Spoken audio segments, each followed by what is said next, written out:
Welcome to the Table Podcast, where we discuss issues of God and culture, brought to you by Dallas Theological Seminary.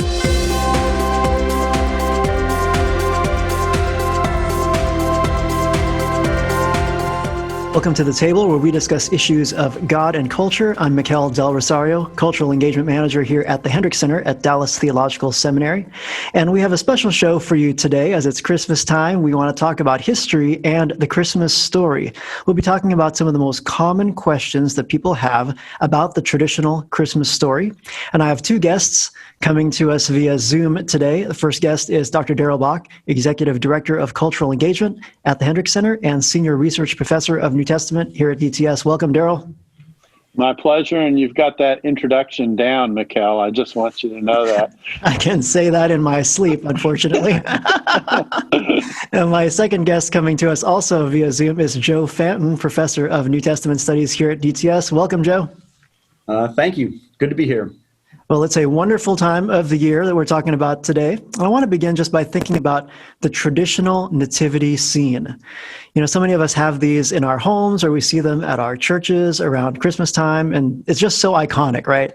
But back in the day, around 1223, St. Francis of Assisi put together what we now know as the traditional nativity scene.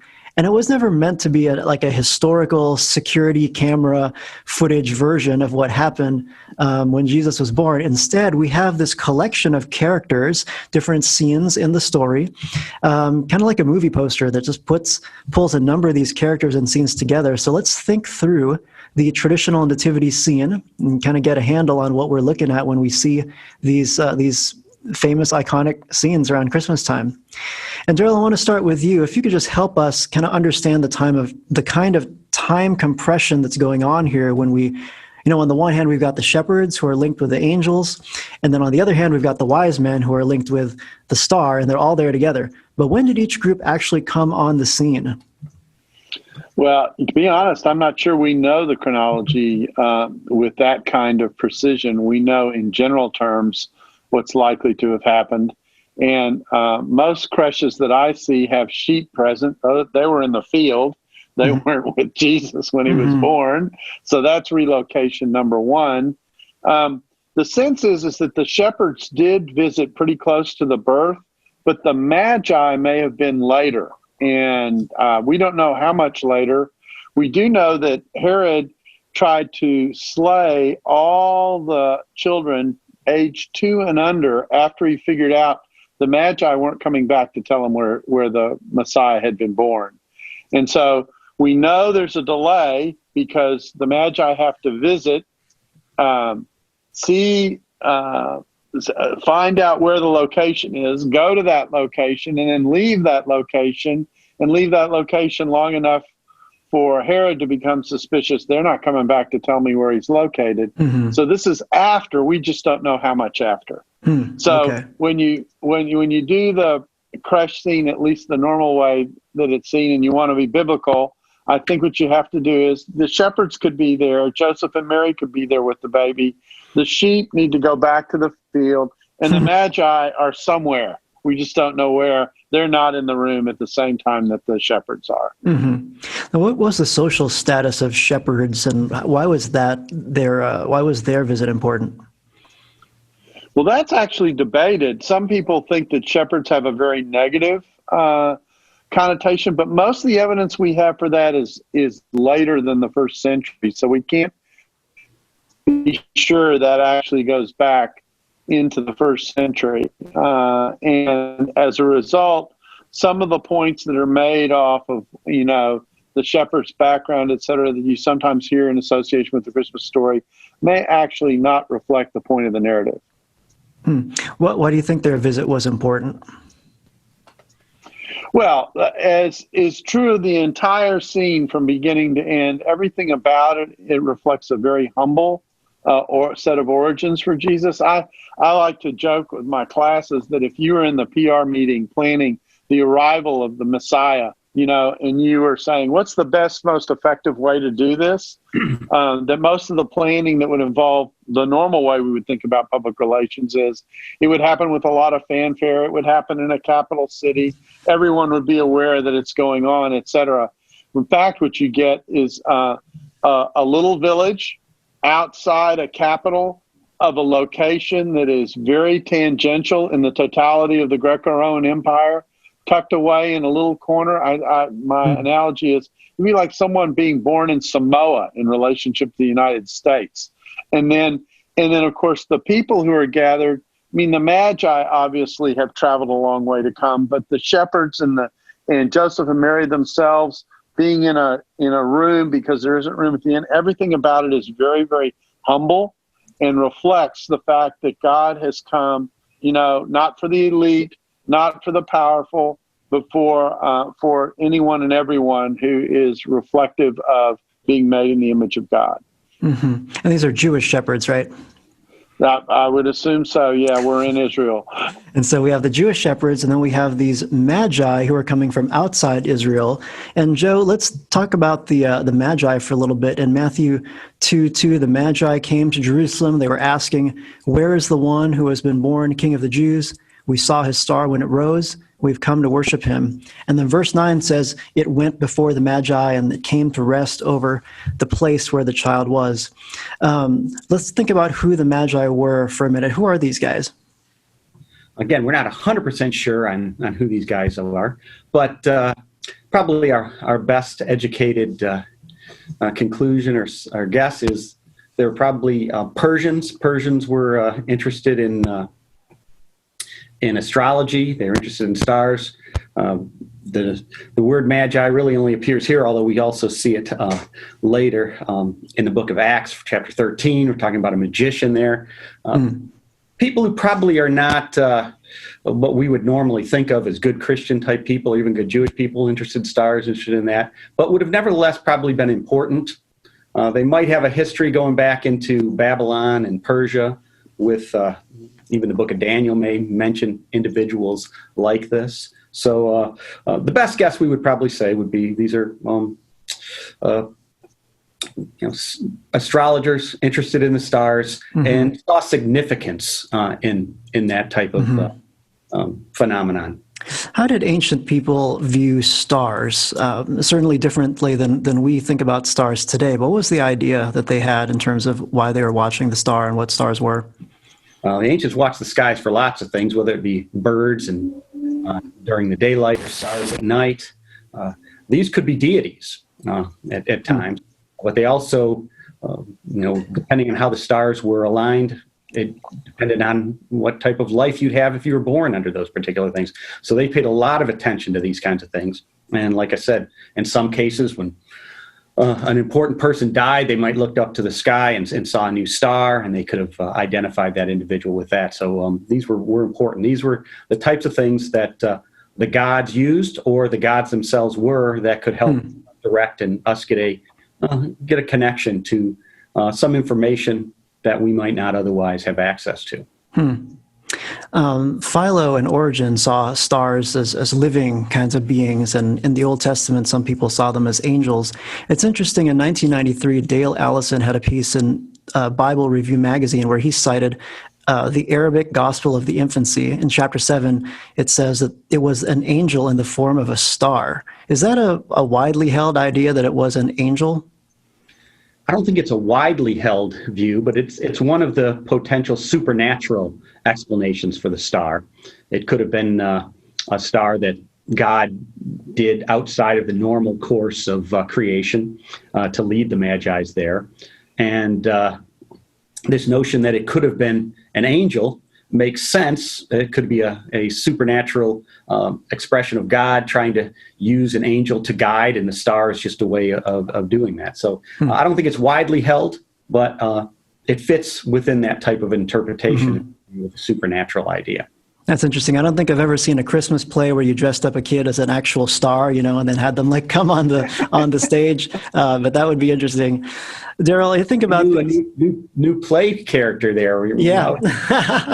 Yep. So we've traded. I guess we've traded the Magi for a star to be named later or earlier, or something like that. Anyway. Yeah. So when we think about these Christmas plays, Daryl, sometimes we see these plays have an innkeeper or a hotel with this no vacancy sign up? How likely was it that there was anything like a Holiday Inn or anything like that in Bethlehem? Yeah, Motel 6 wasn't leaving a light on for them. What this room is basically an animal stall. It's attached to the edge of a building. It's the one place they could put the couple that would afford some limited shelter, that kind of thing, for someone, bearing a child. But it wasn't anything close to a Holiday Inn or Motel 6 or anything like that. It's again, it's part of this very basic picture of a very humble, basic beginning. I mean, there are no creaturely comforts being afforded to this couple as they give birth to this figure who literally was history and historically transforming in terms of the history of the world. Mm-hmm. Yeah, it's interesting. The old 1984 NIV translates Luke 2:7, and she gave birth to her firstborn, a son. She wrapped him in cloths and placed him in a manger because there was no room for them in the inn. So this idea that there was no room for them in the inn is something we need to think about a little bit. Joe, what do we know about that word, the inn there that's used? The kataluma term, yes. It most likely is some type of public shelter place that that existed in various towns. And given that this was census taking place, there were probably lots of people coming through. Might have been an area in which a town designated that people could gather. Place like that. We see it also used in the upper room. Prior to the Passover, Jesus tells a disciple to go find a person and tell him that I need to, have the Passover meal. And that's the kind of room in that case that he is asking about. He uses the same type of a term there. So again, probably a public thing, had nothing to do with, as Daryl said, a Holiday Inn, which I guess is the NIV translation is what the Holiday is kind of implied there. Well, the Judean Hills Hotel. No, not that. Well, it was something that, interestingly, in 2010, the NIV translated it. There was no guest room available for them. So there's kind of the English language has maybe changed a little bit in the minds of some people when we see the word inn. In Luke 10:34, the Good Samaritan took this man to a place, the Pandokeon. Is that more, Daryl? Is that more like what we think of as an inn? Yeah, I mean, and there's obviously someone caring for that location as well. I mean, he leaves money with them and says, if there's anything else that he owes you, I will pay you when I come back. So this is obviously a fairly traditional stopping place, if I can say it that way, where someone could, who is traveling, business person, something like that, could stay. Mm-hmm. So, good. I was going to just add, I often wonder, I'm not sure there's what type of evidence there is for this, but in light of the hospitality of the ancient world, century, this was a very common thing for people to extend hospitality, have people come in. I'm wondering if towns, in light of big potential gatherings, set places like this aside just for times like this, where you don't necessarily have to have that personal touch to go live with a family or go stay with a family. But nevertheless, the town can offer some type of hospitality. It gets the average person a little bit off the hook, but at the same time, the town maintains a hospitality type of image, if you will. But again, we don't have enough evidence to discuss that one way or another, but it is a potential possibility. Mm-hmm. So the area where Jesus was born, then, Daryl, you were talking about it being in an area where there were potentially animals.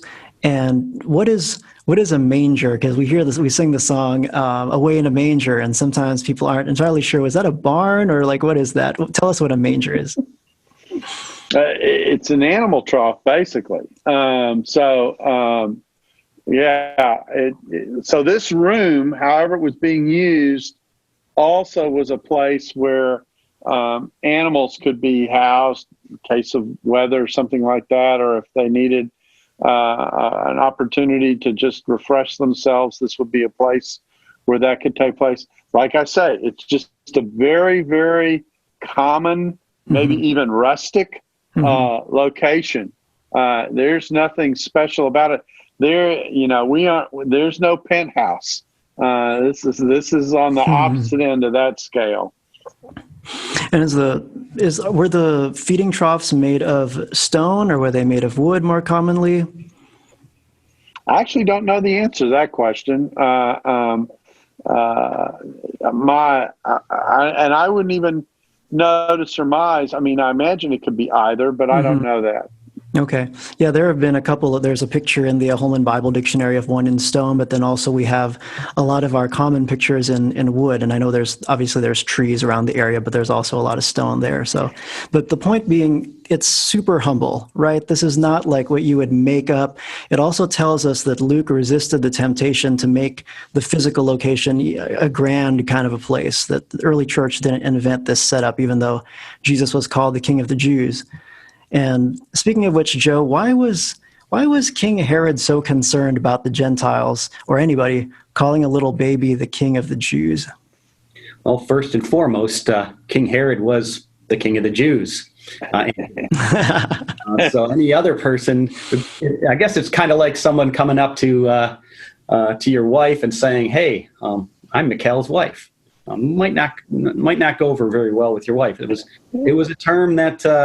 Or a title that King Herod held, and he held it rather loosely, if you will. He'd been trying to maintain some type of connection to the previous Jewish dynasty, the Hasmoneans, and if you go back to the Apocrypha, they basically give the Hasmonean dynasty the rule and high priesthood of Israel, but they qualify it in First Maccabees 14, and they qualify by saying, "You are basically the ruler and high priest until the rightful person comes back." And I often think of the Lord of the Rings story. You have Gondor, and the guy who was the steward of Gondor and wants on to the power. And when the actual king shows up, there's some resistance to him, and I think this is what Herod was probably feeling. He realized that his whole claim to ruling the Jewish people, at least from the people's perspective, was that he had a connection to that dynasty. And then all of a sudden he hears, "Hey, the King of the Jews is here, or is being born," or however he might have heard it to him. That would be a challenge. We also read. And he's a little bit of a paranoid character too. He killed his favorite wife. I'll never forget doing a tour with, I think it was with IFL in Israel, and we were talking about Herod at the time, and I told him the story about the number of family members he executed, the fact that he killed his favorite wife, and so my application to that talk was, then he came to regret it. So, so my application was, don't kill your favorite wife. I don't think about that too much. Okay. But, so he had a reputation for holding ruthlessly onto his power. He changed his will multiple times, etc. So it was clear he held the title, and he was jealous of holding the title, if I can say it that way, and even acted out of that jealousy, which, as background, actually helps us understand why the idea that he would slay the 2-year-olds and unders makes sense and fits in the character of what we know about him. Yeah, he killed 2 of his kids too, which is not the thing a sane person normally does, but for the same reasons, to maintain that power concern that they would overtake him. I think the Emperor Augustus is quoted as saying, "It was safer to be a pig." And the Greek word for pig looks an awful lot like the word for son. It's safer to be a pig in Herod's castle and home than it is to be a son. I don't know if Augustus really said that, but it's a play on words. The point that the pig is safe to run around in a Jewish home without fear of being eaten, and yet the sons could be killed. Wow. Yeah, so Herod becomes the Black Widower is basically what happens. He's a brilliant character in the kind of building that he engaged in, but he is not a sympathetic character in terms of the way he treated people.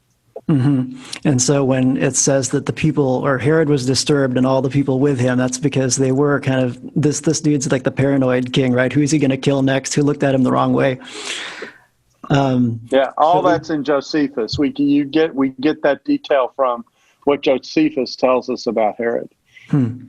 So we have the shepherds, we have the Magi, and we talked about King Herod, who, of course, King Herod isn't in the nativity scene. That would be quite a thing if you had a kid stumble on there. You're not in this scene. That's a crush on steroids. Angel, maybe we can add Herod too. There you go. But during Christmas time, when we begin to hear people questioning the historicity of the Christmas story, there are some of these cultural kinds of historical questions that people have. But some people go straight to the miraculous part. And their objection would be something like Jesus' virgin birth seems to be patterned off of pagan myths in the Greco-Roman world. Joe, you've done a lot of work in this area of Greco-Roman religion. How does it work to deify somebody in this polytheistic kind of system? The Romans worshipped men, generally speaking, although they didn't until the imperial period.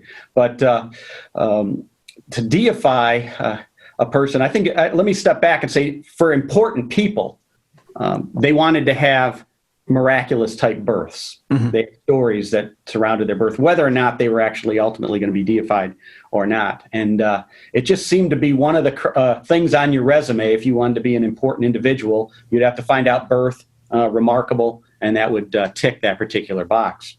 So it was not uncommon, and it was probably expected of people who were claiming greatness one way or another. They would have had this, which, again, I think your question is leading towards how can we trust the gospel ones? We know these ones probably aren't true in that respect. Okay, so somebody who was perceived to be a great heroic figure would have some kind of miraculous birth story or supernatural origin.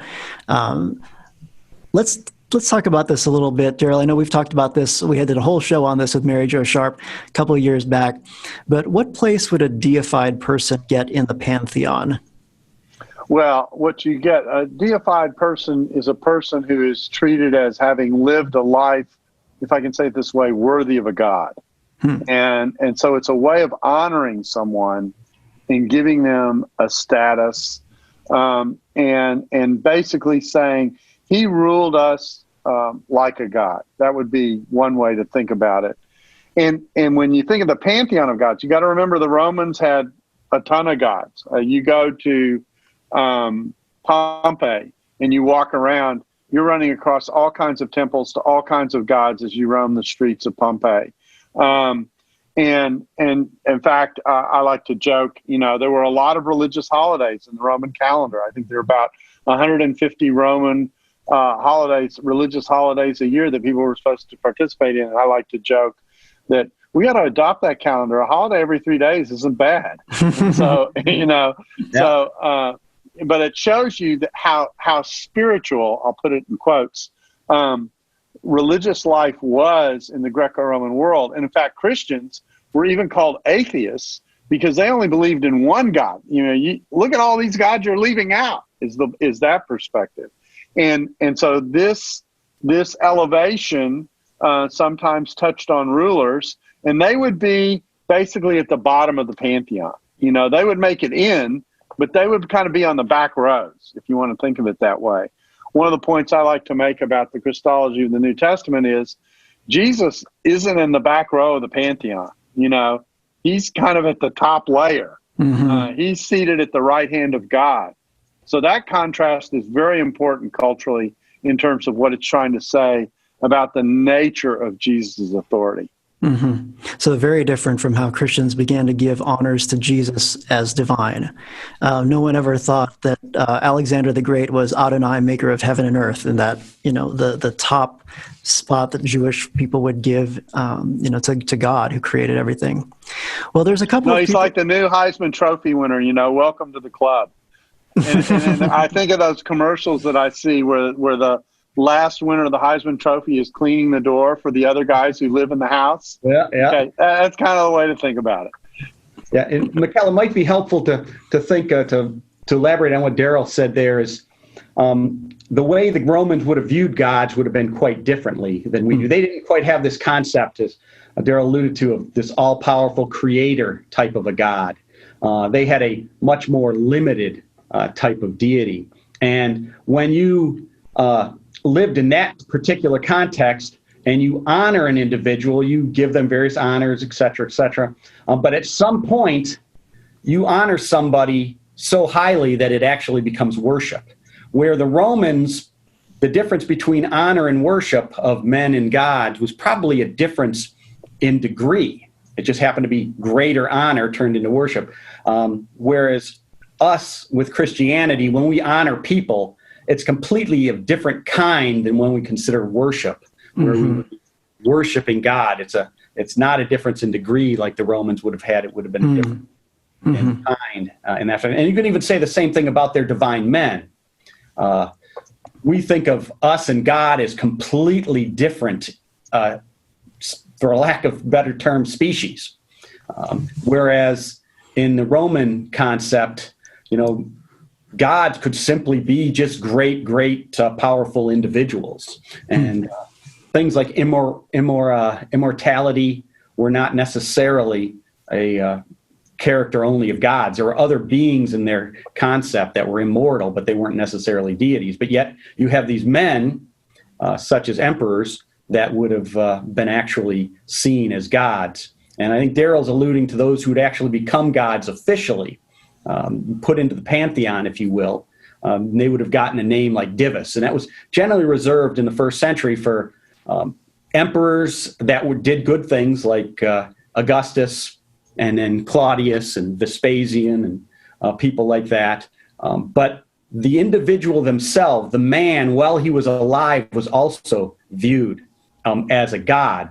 Whether or not he ultimately becomes an official divus, as they would have been called, was still up in the air. But nevertheless, when he was walking on that earth, he would have been considered by the Roman people a deity in that respect. And they put that on the coins too, didn't they? Yeah. The son of a god, right? So that everybody would know.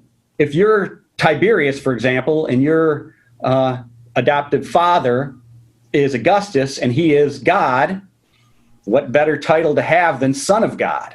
Think about our own political situation. If one of the candidates can actually ever say, I am the son of God, he's going to have a leg up on his competition. And it was just a matter of way which these emperors were able to appeal to the masses.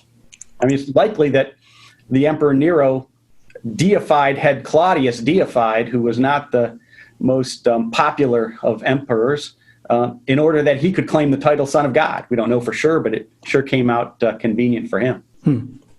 Well, there's a couple of people that I want to mention quickly who are often cited as examples of these alleged parallels, and I'll just get each of you to respond to what you might think is going on here as far as any similarities at all. The first one is Alexander the Great, and we can read in Plutarch around 336 BC. He wrote that Alexander's mom dreamt that there was this thunderbolt that hit her womb. His dad had a dream that he was closing up her womb. And then the strangest thing that he saw was he saw this snake lying next to her in bed. He thought that she was having sex with some kind of higher being, that she was the consort of some kind of deity. Darrell, what strikes you as the strongest contrast one could possibly think about between this story, like the similarity and the contrast between this story and what the Bible tells us about Jesus' virgin birth? Well, what's very interesting is the matter of detail we get about how the conception itself took place. Very vivid imagery in the case of the emperor, leaving no doubt really how this happened. No mystery to it whatsoever, really, in many ways. You contrast that to the New Testament, which is simply the announcement that the Holy Spirit will overshadow you. And that's all that's said. There's no detail to the how and the when and all that kind of stuff. Just the generic who's responsible kind of description, and that's all it is. It's a simple description without any detail, and that's in stark contrast to the vivid portrayal that you just mentioned. That is significant for a variety of reasons. Actually, I don't know if there's any symbolism attached to the snake per se, but certainly there is this vividness that is associated with how this took place to try and, I think, give it a sense of credibility. Yeah, we know exactly when and how this happened. Mm-hmm. Joe, do you know anything about this snake theme? Because I'm about to mention Cesar Augustus, and he's got a snake theme in his origin story too. Yeah, no, I suspect they're both different deities, though, that are associated with the snake in this case. So I'm not sure. There might be something overly significant. I would like to mention, though, that when Philip did see his wife, Alexander's father, Philip did see his wife with this snake, it says in Plutarch there that it cooled his passion for his wife. I think it would have that effect on me, too, you know. I think that would be. But yeah, we see that snake theme in a couple of places, and it was just kind of a mysterious, type of thing. I'm sure there might be something out there on that, but the snake theme, like I say, it appears again with Augustus, but that's going to be the god Apollo, way than the god Zeus. Yeah, well, let's talk about Cesar Augustus briefly. We can read about him in Suetonius, and Suetonius wrote the 12 Caesars in the early 2nd century. And there he says that Augustus' mom was at this midnight worship service for Apollo, like you said. And then this snake, according to Suetonius, it says the snake went up inside her, and then she purified herself just like she would have done after sex. And she was actually married at the time, too. But then she had a daughter before Augustus was born. So right off the bat, no virgin birth there. But in the minds of ancient people, are there any important similarities between either of these stories and Jesus' virgin birth story? There probably were in the minds of ancient people. Everybody wanted to be associated with Alexander one way or another. Everybody, whether it be Julius Caesar earlier or Augustus, I mean, he was just a great individual in the history. In the history books, so everyone wanted to do something that way. So I'm sure there's something there, but as far as beyond that, a lot of these stories would have had remarkable. But you mentioned Daryl mentioned the idea of virgin birth. Neither of these stories emphasize virginity at all in these cases. So that's probably another major contrast between these and in your gospel stories, which emphasize that notion. And as Mikel noted, in the one case, we know we are definitely not dealing with a virgin birth. Yeah. So, the emphasis on the condition of Mary during the birth is tied, of course, to the Isaiah passage and the idea that there's a promise of this unusual. I'll say it this way: it's in the story as it's developed in the infancy material, there is this sense of there's something unusual and supernatural about this birth. And I think to that extent, it may share the backdrop of these other stories. But of course, the point here is that this isn't just a way of portraying the Son of God. It's a way of saying this is the Son of God. And then in that full sense that we talked about earlier, this is not someone making it in the pantheon with the back seat on the back row. This is someone who goes directly to the right hand of God. He does not pass go. He does not collect $200. He just goes straight to Park Place. And so that's a significant difference in terms of the way the New Testament ends up portraying the role of what this represents ultimately. Yeah, I think also it's worth adding the types of literature we're looking at. Plutarch is writing, probably close to 500 years or so after Alexander. Certainly he had other sources and things like that. But Arian, for example, who wrote around the same time, maybe a little earlier, he doesn't have much of a remarkable birth for Alexander. I mean, he has a decent one, but nothing like Plutarch. And Plutarch was a biography. Suetonius is notoriously is known for having more gossipy types of things. He's more likely to put rumor and gossip in it. And that's important because it's what people probably believe. But as far as historicity was concerned, we're not entirely confident in things that you might find only in Suetonius, for example, that we won't find in other writings of the day. So you've got the date in both those cases, they're long after, there's nobody in the lifetime of Alexander or Augustus reading those particular texts that could validate what was actually said. And in the case of Suetonius, as I said, his historicity is going to be a bit questioned anyway. I think you're telling me, Joe, that Suetonius would write stuff that would belong in the 6:30 to 7 o'clock in the evening hour on television. I think of the National Enquirer or the Sun paper in Britain. And again, there's nothing wrong with that material. We just need to know how to actually, incorporate it and use it. And of course, they might have had sources we no longer have access to. But yes, they're much more likely to be at that period. Yes. But the very idea that the virgin birth of Jesus was just a direct copy from some pagan story is dead in the water when you start taking a look at the actual texts that are supposedly copied off of nothing at all like what we see in the Bible. Like Darrell said, a very, very simple description in the Bible. The Holy Spirit will come on you and you will be with child. And then Mary says, "Let it be unto me," just like you said. And you see this great really of the model disciple, I would say, that we can all learn from, and how whatever comes, we just say, may God's will be done. And Darrell, when we think about the earliest preaching of the apostles, we don't see a huge emphasis on the virgin birth, do we?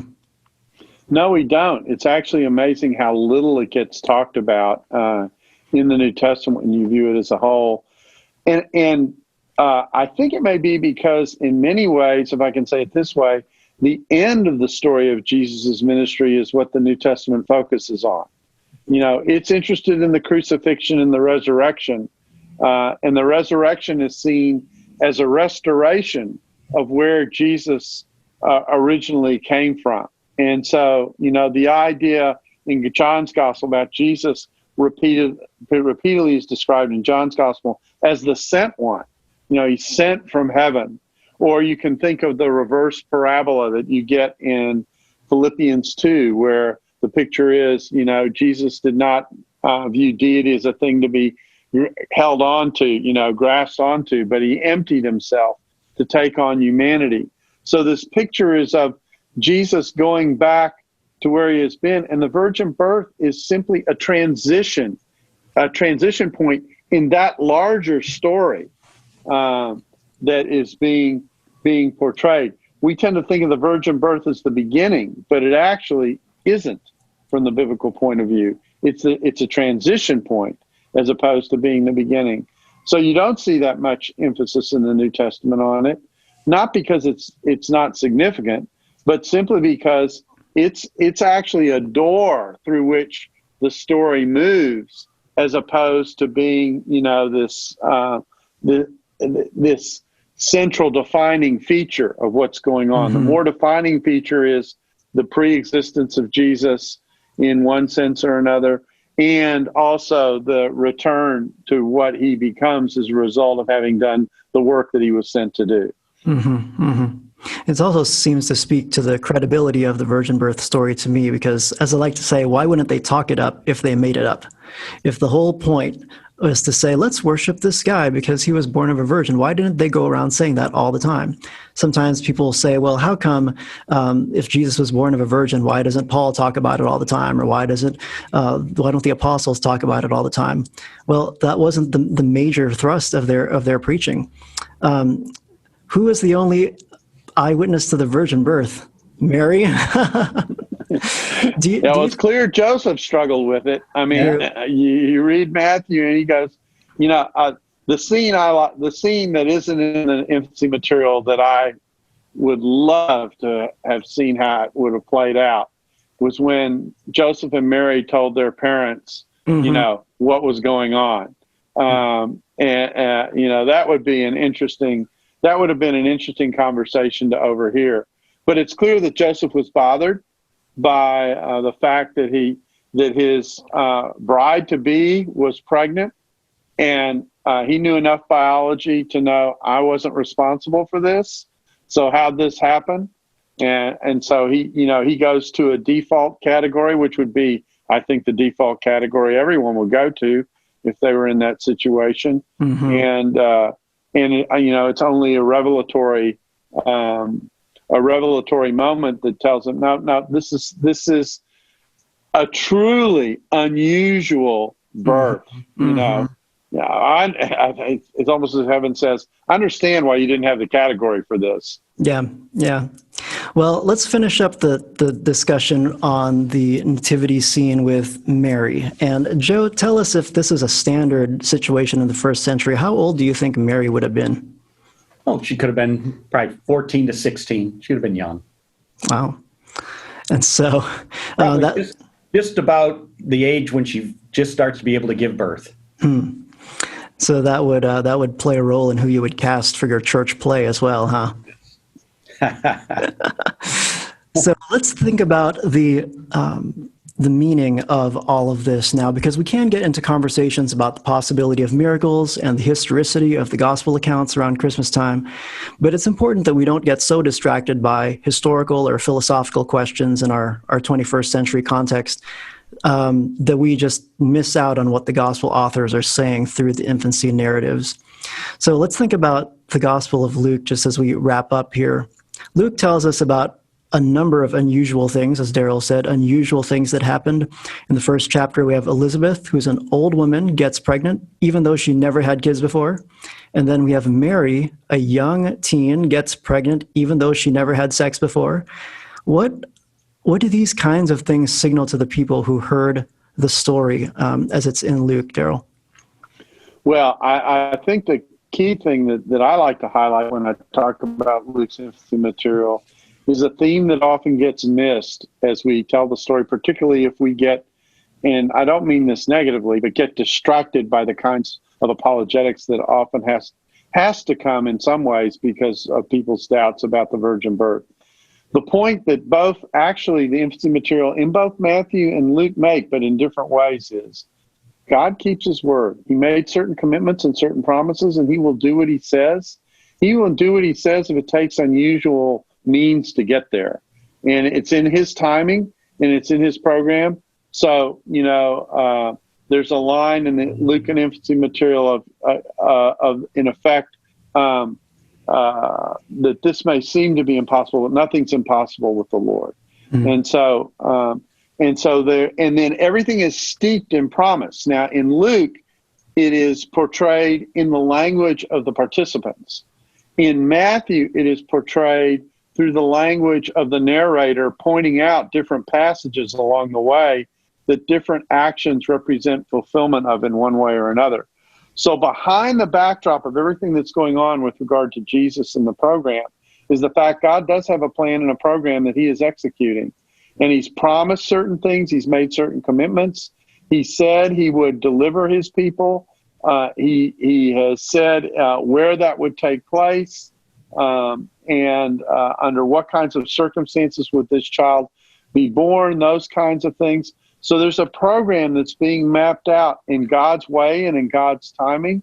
And we're called to believe that, so much so that when Mary does believe, she's presented as a model believer, someone who responds with trust, even though God is putting her in a very difficult situation personally to bear this child with the reputation that it would have generated by having a child so early in the midst of betrothal. And so all of that is going on in the midst of what is happening. Wow. Well, our time has rapidly gone away from us, but I want to thank you both so much for being on the show. Looking at the historical background of the Christmas story, it just helps us to see, as we've noted, the humility of Jesus' birth, the earmarks of historicity that are there, not the kind of thing you would make up. And so let's continue to ponder, as Darrell was saying, the message of the infancy material, that God can get his will accomplished, and he will get his will accomplished no matter what, no matter how odd or unusual the circumstances end up being. May we all take some time to ponder the good news of great joy for all people and the birth of Christ the Lord. Thanks, Darrell, for being on the show. My pleasure, as always. Thank you, Joe, so much for being on the show, too. My pleasure as well. Thank you. And we thank you for joining us on the table today. If you like this episode, please subscribe to the podcast and leave us a review on Apple or Google Podcasts, Spotify, or wherever you tune into the show. I'm Mikel del Rosario, and we hope to see you again next time on The Table, where we discuss issues of God and culture. Thanks for listening to the Table Podcast. For more podcasts like this one, visit dts.edu/the table. Dallas Theological Seminary. Teach truth, love well.